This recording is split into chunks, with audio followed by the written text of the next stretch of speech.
she had the word finance literally on the screen, like over and over and over again, right? And it's kind of funny to me, because my PhD is in finance, right?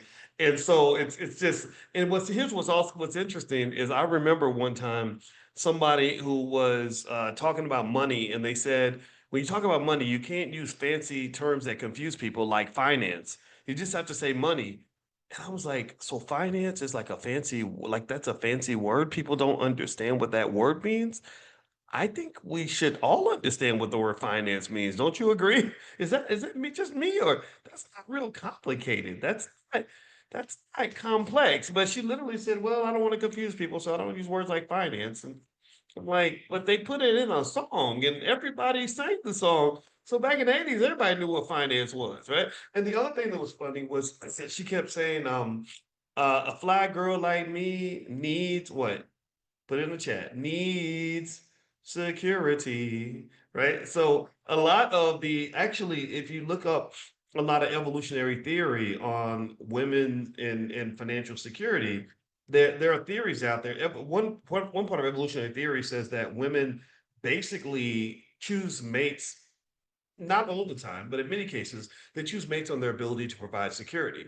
So that might show up in, with the guy with big muscles, or the guy with a lot of power, or a guy with a lot of intelligence, or a guy, even people that are funny, that's a sign of intelligence, or the guy who has money, right? So security, it's all about security if he's tall and all these other things, right? And so basically, it's kind of unfortunate when you have like this whole movement against the idea, like telling women that you can't even think about how much money a man has when you're picking that man.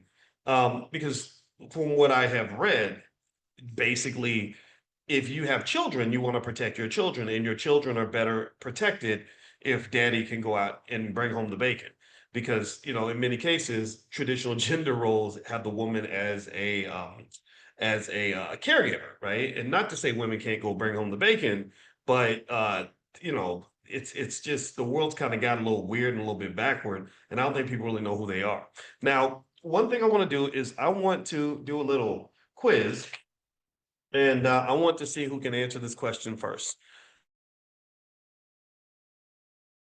So let's think about investing in terms of generational wealth. I want to ask you this question. All right. So let's say I got together with my family and we put $1,000 a month in the family trust. How many years would it take? We put it. Let's say we put it in the S&P 500.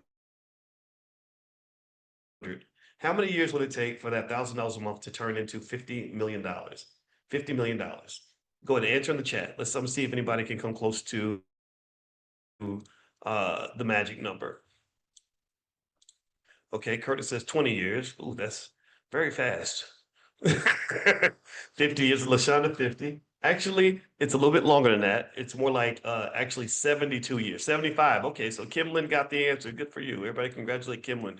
Yeah, so it would take about 72 years, but it is doable, right? And that's the crazy part, is that a lot of us would think that a number like 50 million is a crazy number. And now, so I'm going to ask you another question. Let's say that you created a family trust like the Rockefellers, and you had $1,000 a month going into this family trust, and the money isn't taken out for 78 years. How much would $50 million be worth 78 years from now? Can anybody tell me what that in today's dollars, if you account for inflation, how much do you think it would be worth? 50 million would be worth how much in today's dollars?